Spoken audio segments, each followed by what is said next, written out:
बिस्मिल्लाहिर्रहमानिर्रहीम अस्सलाम वालेकुम रहमतुल्लाह। आप देख रहे हैं यूट्यूब चैनल, मैं हूं उमर अब्दुल्ला। आज आपको कुछ सियासी डेवलपमेंट्स के बारे में बताएंगे, जिसमें सबसे पहले पीटीआई के जो लीडरान हैं उनके दरमियान नोक झोंक चल रही है।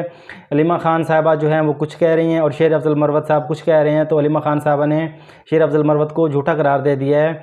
और उसके बाद आपको बताएंगे 190 मिलियन पाउंड का जो केस है उसके मुतालिक बताएंगे आपको कि उसमें इस्लामाबाद हाई कोर्ट ने एक अहम फैसला दिया है, उसका जिक्र करेंगे। और फिर आपको बताएंगे कि सिंध हुकूमत, उसमें बिलावल भुट्टो जरदारी साहिब और जो वज़ीर आला सिंध हैं उनके जो बयानात हैं वो कुछ कह रहे हैं, और जो सिंध की कारकर्दगी है वो कुछ और ही पेश करती है, उसके बारे में जिक्र करेंगे। उसके बाद आपको बताएंगे कि जो साबिक़ सदर आरिफ अलवी साहब ने अपनी पेशी के मौका पर एक दबंग बयान दिया, उसके बारे में जिक्र करेंगे। और तोशा खाना के जो नया रेफरेंस था उसमें इमरान खान साहब और उनकी अहलिया जो है बुशरा बेगम, उनका रिमांड मंजूर हो गया, उसके बारे में बताएंगे। सबसे पहले जिक्र करते हैं कि जो पीटीआई के लीडरान हैं उनके दरमियान नोक झोंक चल रही है। तो कुछ दिन पहले जो शेर अफजल मरवत साहब हैं, 2 दिन पहले वो इमरान खान साहब से मिले। उन्होंने दावा किया कि जब वो उनसे मिलने अडियाला जेल गया तो इमरान खान साहब को मिलने के लिए उन्होंने उनकी तरफ हाथ बढ़ाया, तो इमरान खान साहब ने उनको गले लगा लिया। और जो कुछ शिकवे थे इमरान खान साहब ने किए, वो कुछ शिकवे मैंने किए। और उसके बाद जो हमारे गिले शिकवे थे वो सारे दूर हो गए, और अब मेरे दिल में किसी के लिए कोई मैल नहीं है, और मैं सबको माफ़ करता हूँ। और आइंदा मीडिया भी मुझसे इस तरह के सवाल ना पूछे। ये दावा था शेर अफजल मरवत का। तो अलीमा खान साहिबा जो हैं वो मिली हैं इमरान खान साहब से, उसके बाद उन्होंने मीडिया से गुफ्तगू की। उन्होंने कहा कि शेर अफजल मरवत साहब जो हैं वो झूठ बोल रहे हैं। तो इस तरह बात नहीं थी। उन्होंने कहा कि शेर अफजल खान साहब ने शेर अफजल मरवत को सिर्फ हाथ मिलाया था, उनसे गले नहीं मिले थे। तो इसलिए हमें झूठ से इज्तनाब करना चाहिए, झूठ नहीं बोलना चाहिए। जो बात होती है, जो मुलाकात के दौरान जो बात होती है वही बात हमें करनी चाहिए, और हमें अपनी तरफ से बढ़ा चढ़ा कर जो है बात वो नहीं करनी चाहिए।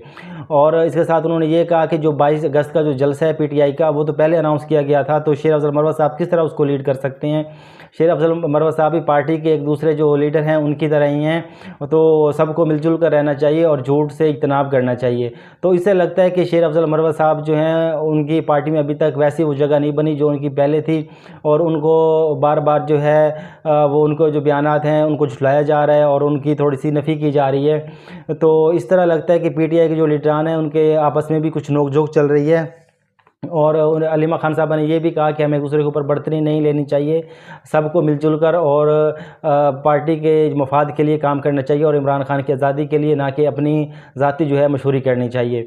अब आपको बताते हैं कि एएनपी के जो सरबराह हैं इस टाइम अमल वली खान साहब, उनका एक बयान आया। उन्होंने कहा है कि 9 मई के हवाले से कि अमल वली ने कहा कि अपना मौक़िफ़ दिया। उन्होंने कहा है कि 9 मई एक साजिश थी जो पीटीआई के ख़िलाफ़ की गई, इसमें पीटीआई की क़यादत मुलव्वस नज़र नहीं आती। तो उनका कहना ये है कि जो पीटीआई है उसको ट्रैप किया गया है। 9 मई के जो मसला हुआ था, 9 मई का जो सान्या हुआ था, उसमें पीटीआई को इस्तेमाल किया गया है। तो इमरान खान साहब का भी यही मौक़िफ़ रहा है, और पीटीआई का भी, वो पहले भी यही कहते रहे हैं कि हमें ट्रैप किया गया है, हमें 9 मई की जो साजिश है उसमें हमें मुलव्वस किया जा रहा है। इमरान खान साहब का पहले भी मौक़िफ़ यही रहा है कि इसकी जुडिशल इंक्वायरी की जाए और जो सीसीटीवी फुटेज थी उसको भी निकलवाया जाए। अगर ये साबित कर देते हैं पीटीआई के ऊपर, तो खान साहब का कहना था कि मैं माफ़ी मांग लूँगा। अब जिक्र करते हैं 190 मिलियन पाउंड का। तो इस्लामाबाद हाई कोर्ट का एक अहम फैसला आया है। तो इस्लामाबाद हाई कोर्ट ने जो ट्रायल कोर्ट को 190 मिलियन पाउंड केस का फैसला सुनाने से रोक दिया है। एहतसाब अदालत के फैसले के ख़िलाफ़ बानी पीटीआई इमरान खान ने दरख्वास्त दायर कर रखी थी, और ट्रायल कोर्ट को नैब एग्जीक्यूटिव बोर्ड मीटिंग का रिकॉर्ड तलब करने की दरख्वास्त की थी, जो कि उन्होंने पेश नहीं किया था। तो इसके बारे में इस्लामाबाद हाई कोर्ट में दरख्वास्त दी थी पीटीआई के वकीला ने। तो इस्लामाबाद हाई कोर्ट ने फैसला दिया है कि जो इसका फैसला है वो नहीं सुनाया जाएगा। तो उनके जो वकीला हैं उनके मुताबिक ट्रायल कोर्ट ने रिकॉर्ड तलब करने की हमारी जो दरख्वास्त थी वो मुस्तरद कर दी थी। अदालत ने नैब से जवाब तलब कर लिया है और बुध के रोज़ तक जवाब जमा करवाने की हिदायत की है। और साथ साथ अदालत ने यह भी कहा है कि पीटीआई के जो वकीला हैं वो ताख़ीरी हरबे इस्तेमाल कर रहे हैं, केस को लटकाना चाह रहे हैं। तो अगर मज़ीद ऐसा किया गया तो अदालत जो है अपना हुक्मनामा वो वापस ले लेगी, और जो कोर्ट है वो अपना फ़ैसला सुना देगी।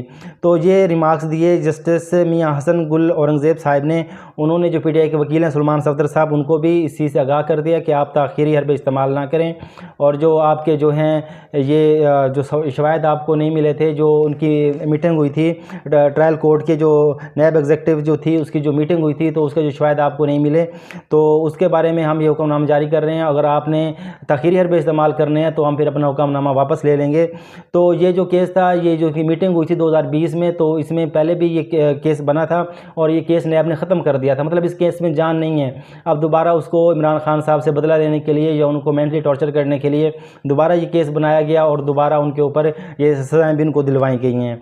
तो अब जिक्र करते हैं सिंध हुकूमत का, कि सिंध हुकूमत की जो कारकर्दगी है वो कुछ अलग मंजर बयान करती है, और जो उनके जो लीडरान हैं पीपल पार्टी के चेयरमैन बिलावल भुट्टो जरदारी साहब और उसके अलावा जो हैं वज़ीर आला मुराद अली शाह, वो कुछ कहते हैं। तो बिलावल भुट्टो जरदारी साहब ने कराची के जिन्ना हॉस्पिटल में जदीद वार्ड्स और साइबर नाइफ का इफ्तिताह के बाद जो तकरीब थी उससे खिताब किया है। तो उन्होंने मज़ीद कहा है कि सिंध के अस्पताल जो हैं वो गुड गवर्नेंस की मिसाल हैं। वज़ीर आज़म को कहना चाहता हूँ कि हम मुराद अली शाह और डॉक्टर अज़रा को पंजाब भेजने के लिए तैयार हैं, कि सिंध में तरक्की काफ़ी ज़्यादा हो गई है, तो अब ये तरक्की करवाने के लिए वो पंजाब भी भेजने के लिए तैयार हैं। तो उन्होंने कहा है कि हम चाहते हैं कि जो NICVD और JPMC जैसे अस्पताल जो हैं वो लाहौर में भी कायम किए जाएँ। तो उन्होंने कहा है कि जिस तरह ये सेहत की फैसिलिटीज़ जहाँ दी जा रही हैं, तो इसी तरह के अस्पताल जो हैं लाहौर में भी कायम किए जाएँ और लाहौरियों को भी और पंजाब के लोगों को भी इस तरह की इलाज की सहूलियात मिलनी चाहिए। उन्होंने ये कहा कि जिस तरह सिंध में मुफ्त इलाज है इसी तरह पंजाब में भी हो। उन्होंने मज़ीद कहा कि सिंध हुकूमत के बारे में आपने सुना होगा कि हम तो कुछ करते ही नहीं, लेकिन NICVD को दिल के बेहतरीन इलाज का नेटवर्क बना दिया है। तो ये दावा था चेयरमैन बिलावल भुट्टो जरदारी साहब का। तो उन्होंने कहा है कि जी जिस तरह हम सिंध में मुफ्त इलाज दे रहे हैं इसी तरह की सहूलियात जो हैं वो पंजाब के लोगों को भी मैसर आनी चाहिए। तो हम हालात तो सुनते रहते हैं कि सिंध में अगर कोई कुत्ता भी काट जाए किसी को तो उसकी जो वैक्सीन होती है वो दस्तयाब नहीं होती, लोगों को इलाज नहीं मिलता। तो इनके दावे जो हैं वो कुछ और कह रहे हैं। तो इसी तकरीब से वज़ीर आला जो सिंध है मुराद अली शाह साहब, उन्होंने भी खिताब किया। मुराद अली शाह साहब ने कहा कि मीडिया पर मैं नहीं आता और TV पर जो मैं नहीं आता इसकी वजह मेरी मसरूफियात हैं कि मैं जो अपना सूबा है उसको संभाल रहा हूँ और अच्छे तरीके से चला रहा हूँ, उसकी मैनेजमेंट कर रहा हूँ। तो उसके साथ उन्होंने कहा कि चेयरमैन बिलावल भुट्टो जरदारी और वज़ीर इत्तलात मुझसे नाराज़ हैं, मैं मीडिया टॉक नहीं करता। उन्होंने कहा कि अगर मैं बोलता रहूँगा तो काम किस वक्त करूँगा, इसलिए मैं ज़्यादा TV पर नहीं आता। और उन्होंने मज़ीद कहा कि कार्डियोलॉजी सेंटर का शुमार दुनिया के बेहतरीन सेंटर्स में होता है और साइबर नाइफ मशीन जो है वो 4 गुना ज़्यादा मरीज़ों को वो इलाज बेहतर तरीके से कर सकती है और 90 मिनट वाला जो प्रोसीजर है इसके ज़रिए 20 मिनट में होगा। तो सिंध के जो हुक्मरान हैं इस टाइम पीपल पार्टी, उसके जो चेयरमैन बिलावल भुट्टो जरदारी साहब और उसके अलावा जो वज़ीर आला हैं, उन्होंने कहा कि जी हम इतना काम करते हैं कि हमारे पास इतना टाइम नहीं होता कि हम TV पर आएँ या कोई तकरीब करें, तकरीब से खिताब करें या मीडिया टॉक करें। इस वजह से मुझसे जो चेयरमैन बिलावल भुट्टो जरदारी हैं वो और जो वज़ीर इत्तलात हैं वो मुझसे नाराज़ नज़र आते हैं। तो हम सब जानते हैं कि सिंध में कितनी तरक्की है और कराची के अलावा जो सिंध का देहाती एरिया है तो वहाँ पे जो लोग हैं उनको पानी पीने का साफ़ पानी मैसर नहीं है। इवन कराची के लोगों को भी पानी पीने का साफ़ पानी मैसर नहीं है। और कराची में जो ट्रांसपोर्टेशन जो चल रही है, जो गाड़ियाँ चल रही हैं, उसकी हालत से भी हम सब वाकिफ़ हैं। लेकिन जो इनके दावे हैं वो कुछ और ही कह रहे हैं। तो इसके बाद आते हैं कि इमरान खान साहब और उनकी अहलिया जो बुशरा बेगम है, उनके ऊपर एक तोशाखाना का जो नया रेफरेंस था वो फाइल हुआ था। तो उसके अंदर जो उनको उनका 14 रोज़ का रिमांड, जुडिशल रिमांड जो है वो मंजूर कर लिया गया है और नैब की जानिब से मज़ीद जिस्मानी रिमांड की सदा नहीं की गई थी। इमरान खान और बुशरा बीबी को कमर अदालत में पेश किया गया और समाअत 2 सितंबर तक मुलतवी कर दी गई। ये इस तरह है कि जी एक केस पहले हुआ, एक ही जुर्म पे बार बार केस हो रहे हैं। हालांकि एक ही जुर्म का एक ही केस होता है और उस पर बार बार केस नहीं होते, एक दफ़ा जो फैसला आ जाए उसी को इम्प्लीमेंट किया जाता है। लेकिन एक ही जुर्म का जो तोशाखाना पहला एक उसका रेफरेंस था उस पर सज़ा दी गई 14 साल की और उसके बाद वो जो सुप्रीम कोर्ट से वो सज़ा मुअत्तल हो गई। उसके बाद एक नया रेफरेंस दाखिल किया गया और वो रेफरेंस जो है उसकी कार्रवाई चल रही है अब, और उसी का ही अब 14 रोज़ का जिस्मानी रिमांड मंजूर कर लिया गया है। लगता ये है कि इमरान खान साहब को मेंटली टॉर्चर किया जा रहा है, उनको कुचला जा रहा है, उनकी जो आसाब हैं उनका इम्तिहान लिया जा रहा है कि वो कब तक ये है मुश्किलात बर्दाश्त कर सकते हैं और कब वो माफ़ी की तरफ आते हैं, एस्टेब्लिशमेंट से माफ़ी की तरफ, कि उनसे माफ़ी मांगते हैं कि जिन्होंने मैंने करवाया था और इस तरह के मामलात मेरी वजह से हुए थे। लेकिन लगता नहीं है, बाज़ार इमरान खान से जो लोग मिलने जाते हैं वो बार आकर बताते हैं कि इमरान खान साहब, और जो साफ़ी हैं वो भी रिपोर्ट करते हैं कि खान साहब जो काफ़ी हशाश बशाश होते हैं और काफ़ी पुरज़म होते हैं, और अपने जो पार्टी लीडरान हैं उनको भी मोटिवेट करते रहते हैं और कारकुनान के लिए पैगाम देते रहते हैं, और जो सोशल मीडिया टीम है उसकी भी हौसला अफजाई करते रहते हैं। तो अब देखते हैं कि ये ऊँट किस करवट बैठता है और कब तक इमरान खान साहब के असाब का इम्तिहान लिया जाता है।